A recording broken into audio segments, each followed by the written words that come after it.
இன்றைக்கி வந்து பார்த்திங்கன்னாக்கா கத்திரிக்காய் வந்து பார்த்திங்கன்னா மூக்கல்ல போட்டு புளிக்குழம்பு தான் வைக்க போகிறேன். சூப்பராக இருக்கும் டேஸ்ட்டு. இது வந்து பார்த்திங்கன்னா இளம் கத்திரிக்காய் எடுத்துக்கோங்க. இது வந்து இந்த கத்திரிக்காய் சூப்பராக இருக்கும்.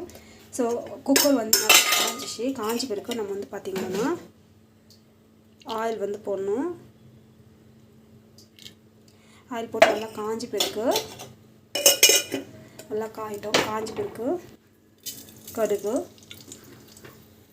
சீரகம் அது நல்லா வந்து வதங்கிட்டு இருக்கு. நம்ம வந்து பார்த்திங்கன்னா ஆனியன் டேஸ்ட் வந்து சூப்பராக இருக்கும். நான் வந்து ராகி முட்டைக்கு தான் இது பண்ணப்பட்டோம். நல்லா வந்து வதக்கிட்டுக்கலாம். ஸோ நல்லா வந்து இது வதக்கிட்டுருங்க. பெருங்காயம் பார்த்திங்கன்னா கல்லுப்பு வந்து ஆட் பண்ணிக்கலாம். நல்லா வந்து வதங்கட்டும். ஸோ இது வந்து பார்த்திங்கன்னா நம்ம வந்து டொமேட்டோ பியூரி வந்து இதில் போட போகிறோம். இது வந்து பார்த்திங்கன்னா நல்லா வந்து அந்த பச்சை வாசம் போகிற வரைக்கும் நல்லா வந்து வதங்கணும். ஸோ அப்புறம் வந்து பார்த்திங்கன்னா நம்ம வந்து இது வந்து டேஸ்ட் வந்து சூப்பராக இருக்கும்.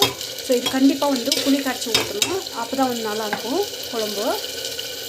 ஸோ இது நல்லா வதங்கிட்டு இருக்குது. நம்ம வந்து பார்த்திங்கன்னா கத்திரிக்காய் வந்து ஆட் பண்ணலாம். கத்திரிக்காய் அண்ட் தென் பட்டாணி வந்து ஆட் பண்ணிக்கலாம். ஸோ நல்லா மிளகாத்தூள் வந்து ஆட் பண்ணிடலாம். இதில் வந்து பார்த்திங்கன்னா மஞ்சள் பொடி தனியா பொடி எல்லாமே இருக்கும். ஆட் பண்ணிவிட்டு நல்லா வந்து வதங்கட்டும். அந்த பச்சை வாசம் போகிற வரைக்கும் வந்து வதங்கணும். பார்த்திங்கன்னா நல்லா வதங்கிடலாம். நம்ம வந்து புளி கரைச்சி வந்து ஊற்ற போகிறோம். ஸோ தட் இந்த அளவுக்கு தண்ணி இருந்தால் போதும். ஒரு 3 விசில் வர வரைக்கும் நம்ம வந்து அப்படியே வந்து விட்டுடலாம். வந்து செம்மையாக இருக்கும். சூப்பர் டேஸ்ட் இருக்கும். அப்படியே வந்து க்ளோஸ் பண்ணி வச்சிடலாம்.